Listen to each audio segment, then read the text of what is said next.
3 वर्ष पर team India को फेरिबे एही खेलाड़ी गौतम गंभीर करुचंती बड़ बड़ प्लानिंग। दर्शक बंधु टीम इंडिया नूतन कोच होइचंती गौतम गंभीर। से श्रीलंका गस्तरु तांको कोचिंग दायित्व ग्रहण करबा जाउछंती। गौतम गंभीर कोच हेबा परे टीम इंडिया रे अनेक परिवर्तन आशा कर जाउछि। यह मध्य कहुई जे गौतम गंभीर आगमन सहित अनेक खेलाड़ी भाग्य उन्नति हो पारे एवं अनेकों टीम इंडिया कौन प्रवेश बोर्ड रखा नहीं। नवदीप साइनी से खेलाड़ी मध्य जड़े जार भाग्य बढ़िबार संभावना रही। कल्पना जल्पना रही जे गौतम गंभीर मुख्य प्रशिक्षक हेबा परे नवदीप साइनी को पुणी थे टीम इंडिया को फेरिबार नजर आसबे।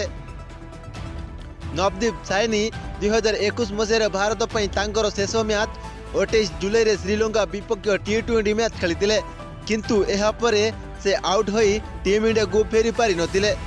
वर्तमान द्रुत बॉलर नवदीप साइनी 3 वर्ष पर प्रत्यावर्तन खबर केवल हेडलाइन सृष्टि करुछि कारण मुख्य प्रशिक्षक होइतिबा गौतम गंभीर सह तांकर भल संपर्क रही।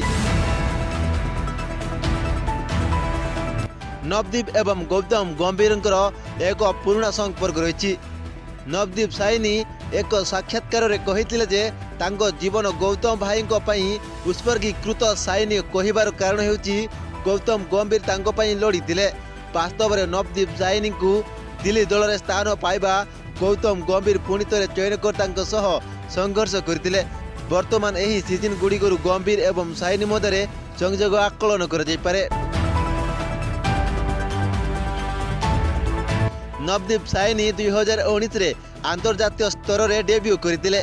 से 3टी फॉर्मेट रे भारत पई खेलिचंती। से अगस्त 2019 रे वेस्ट इंडीज विपक्ष रे तांकर प्रथम T20 खेलिथिले जतबेले कि डिसेंबर 2019 रे से वेस्ट इंडीज विपक्ष रे तांकर प्रथम ओडी मैच मध्य खेलिथिले। नवदीप साइनी 2021 मसीह रे सिडनी रे ऑस्ट्रेलिया विपक्ष रे टेस्ट क्रिकेट रे डेब्यू करथिले। नवदीप साइनी एपर्यंत भारत पर 2टी टेस्ट और 8टी ओडी एवं 11टी T20 मैच खेलिचंती। एथिरे तांकर 4टी टेस्ट विकेट, 6टी ओडी विकेट एवं 13टी T20 विकेट नेचंती।